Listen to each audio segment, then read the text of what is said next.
Nos Atos dos Apóstolos, São Pedro disse: Jesus passou pela terra fazendo bem. Alimentou multidões, perdoou os pecadores, perdoou até quem o pregou na cruz. Nos perdoou. Jesus ensinou por palavras, mas nos ensina muito mais pelas suas atitudes. A palavra de Deus, eu posso dizer para você que ela tem pautado a nossa vida, a nossa família, a educação que nós temos dado aos nossos filhos. Certa vez, o meu filho Jonas, ele viveu uma dificuldade quando nós estávamos em uma outra cidade, enfim, todo um processo de adaptação para ele. E nesse lugar, na escola, ele estava vivendo uma dificuldade muito grande ali, de uma adaptação. E ele estava sofrendo. Um dia, eu e ele, os dois, caminhando, comecei a questionar e perguntar para ele como é que ele estava. E ele foi abrindo o coração, foi me contando as coisas do que ele estava vivendo. E eu pude falar para o meu filho que aquilo que ele estava vivendo, que eu, apesar de estar alguns anos já à frente, né, dele, já por ser mais velho, mas quando eu tinha a idade dele, eu tinha vivido uma situação semelhante à dele. E comecei a contar para o meu filho como que com a graça de Deus eu havia superado aquela dificuldade. Fui dando exemplo de uma situação que eu vivi num ambiente de trabalho em que eu estava vivendo a mesma situação dele, de adaptação, de dificuldade, enfim. E eu via que ele foi se interessando, e eu continuei falando, fui falando, até que no final de dar o exemplo, eu entrei com a palavra de Deus. A palavra de Deus, né, que é essa espada eficaz, né? E entrei ali com a palavra e aí fechou com chave de ouro. E eu dizia para ele: meu filho, no Evangelho está escrito, Jesus diz para nós, né? Vocês não são desse mundo. Vocês vivem no mundo, mas não são dele, não pertencem a ele. Então, o Senhor nos dizendo coragem. Eu fechei com essa palavra e dizia para o meu filho: você é vencedor. Você está nesse mundo, mas você não é dele. E ele pôde entender e pôde assimilar, nos seus 13 anos de idade, ele pôde assimilar essa palavra e toda a força dessa palavra, sabendo que ele vive no mundo, que ele vive no meio de uma sociedade, no meio de tantas pessoas que não pensam necessariamente como ele, mas que ele não pertence a esse mundo, que ele já é, mesmo dessa idade, já pode se considerar, já se deve considerar cidadão do céu. Então, com esse exemplo, a gente pôde superar. E depois ele foi superando tranquilamente. Essa fase de dificuldade passou, também graças à força da palavra de Deus que o sustentou nesse período. Como poderão os filhos serem bons se os pais não dão exemplo? Os pais estão obrigados a dar bom exemplo a seus filhos. Estes, principalmente quando pequenos, imitam tudo o que veem. Santo Afonso de Ligório. O coração misericordioso de Jesus está presente em muitas das suas atitudes, quando ele ressuscita o filho da viúva, quando ele cura os leprosos, quando se compadece das pessoas. Esta caridade cristã, muitos pais de santos incluíram na educação dos seus filhos. Quando eu estive em Portugal fazendo um trabalho de pesquisa para a minissérie dos Três Pastorinhos, eu pude compreender um pouco da realidade e da simplicidade daquela gente que ali viviam na época dos Três Pastorinhos. Isso aqui eles usavam para preparar a farinha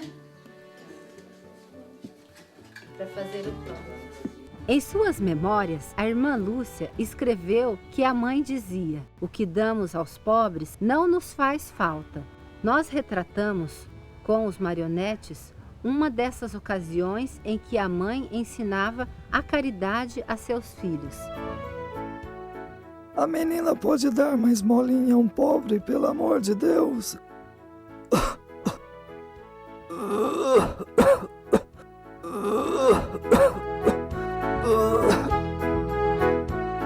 Está aí o pobre a pedir esmola. Olha, posso dar isso a esse pobre? Não nos vai fazer falta? Podes. Nunca que demos aos pobres nos fez falta. Assim, esta mãe ensina os seus filhos a darem o melhor, a fazer a caridade ao outro. A nossa casa era como a casa de todos. Tinha uma porta onde todos batiam e aonde todos eram servidos.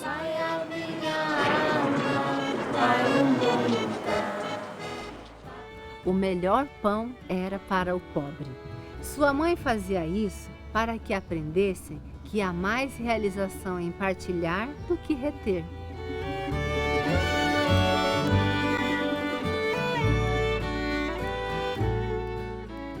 A caridade cristã, o perdão, o amor, a compaixão pelo próximo, a fidelidade, são valores do Evangelho. Aliás, são os valores do Evangelho que nós queremos que entrem na nossa casa. Mas será que nós estamos deixando entrar na nossa casa somente os valores do Evangelho? Será que quando ligamos a televisão para assistir alguma coisa, vemos lá um filme, uma novela, um seriado, que vai contra a nossa fé, contra os nossos valores, e nós vamos achando que isso é normal? Mas é normal isso mesmo? Quando nós aceitamos muitas vezes inconscientemente uma cultura anticristã, que vai contra o Evangelho do nosso Senhor, e vamos às vezes aceitando como isso é verdade, isso é normal? Não, não é normal. Porque a nossa consciência, vai dizer lá no documento Vaticano II, a nossa consciência é o sacrário, onde ninguém consegue entrar, nem o diabo consegue entrar na nossa consciência, mexer, porque é lugar sagrado. Então os valores que nós aprendemos na nossa família, os valores de verdade, os valores do certo e do errado, já estão na nossa consciência.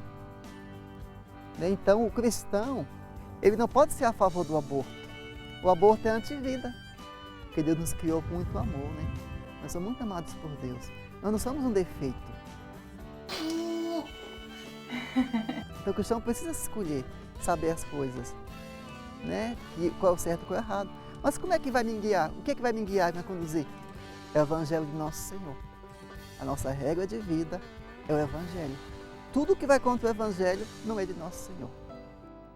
Da mesma forma que eu trago o Evangelho para dentro da minha casa, a evangelização, eu trago Jesus Cristo dentro da minha casa, com tudo aquilo que é bom, eu também tenho que ter o cuidado, o discernimento de escolher e decidir o que é bom para minha casa, para minha família. E dentro da minha casa eu mando. Dentro da minha casa o meu esposo manda e eu mando naquilo que vai entrar através da televisão, da internet. Em primeiro lugar, o testemunho. Eu e o meu esposo, nós temos que dar testemunho, porque o meu filho, ele é muito inteligente. Aquilo que o pai e a mãe fazem, eles observam tudo, ele observa tudo. Então eu tenho que dar testemunho. Aquilo que eu vou assistir na TV, que eu vou ver na internet, porque ele está sempre de olho. Então eu tenho que ensiná-lo, mas também fazer. No mais profundo da consciência, o homem descobre uma lei que não se deu a si mesmo, mas a qual deve obedecer e cuja voz ressoa, quando necessário, aos ouvidos do seu coração, chamando-o sempre a amar e fazer o bem e a evitar o mal. Concílio Vaticano II. Na Santa Missa, nós temos a liturgia da palavra. E é uma riqueza acompanharmos durante todo o ano a liturgia, as leituras, o Evangelho. Mas às vezes para a criança fica um pouco difícil de compreender ou até de prestar atenção. Por isso, graças a Deus, nós temos dentro da Santa Missa os grupos de liturgia voltados para a criança. Missas preparadas com todo carinho, com teatro, com bonequinhos muitas vezes, onde a criança vai poder compreender a palavra de Deus numa linguagem toda preparada, toda voltada para ela. Trabalho no Instituto Canção Nova há 13 anos e há 11 anos mais ou menos nós auxiliamos o padre nas homilias, nas missas com as crianças. Tem uma personagem que é a vovó Isaura, foi um nome dado pelas crianças mesmo. Ela começou no oratório, onde a vovó ia em alguns momentos e contava a história para as crianças. E aí foi a partir disso que o padre convidou essa vovó, que é a personagem que eu faço, para ajudá-lo, auxiliá-lo na homilia. Isso tá me fazendo lembrar de uma história de um menino que não tinha brinquedos, mas que usava jeitos divertidos para brincar. Com frases curtas, simples, também não se delongar muito no teatro, mas que são mensagens que ficam no coração da criança, né, de todos que estão ali. Sem contar as crianças que participam, depois chega no fim da missa, também vem procurar a gente, querendo participar.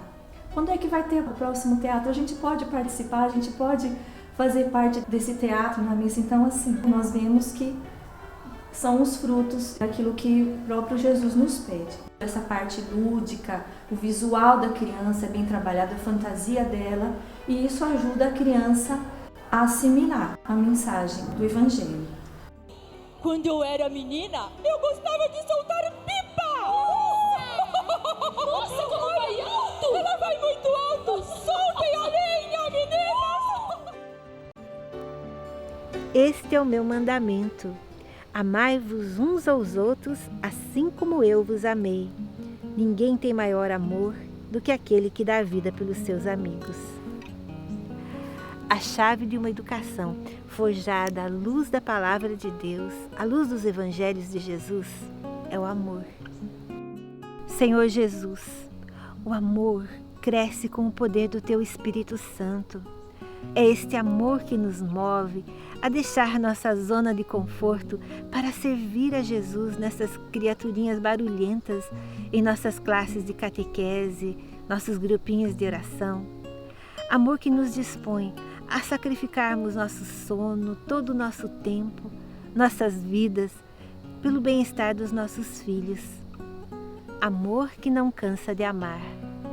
Obrigada, Senhor Jesus, por ser nosso ideal de ser, nosso ideal de educador, de educadora. Nos ilumine, Senhor, a inteligência, para que sejamos criativos, para que saibamos transmitir aos nossos filhos tudo o que aprendemos do Senhor. Amém. Encontre esse programa e mais conteúdos exclusivos no tvcançãonova.com/programa/Educar na Fé. Se você tem um trabalho bonito com crianças e quer compartilhar, entre em contato conosco pelo nosso e-mail. educarnafé@cancãonova.com. No YouTube Adelita CN e no blog e Facebook Amigos do Céu. A vida dos santos para crianças com a tia Adelita. Muitos vídeos de histórias divertidas e desenhos para colorir dos amigos de Jesus. A palavra de Deus é viva. Jesus está vivo, é um Deus vivo. É Ele que transforma o nosso coração quando nós lemos a palavra de Deus. Fique com Ele e até o próximo programa Educar na Fé. Nome de Maria, tão bonito é, salvai a minha alma, que a vossa é. Salvai a minha alma, que a vossa é.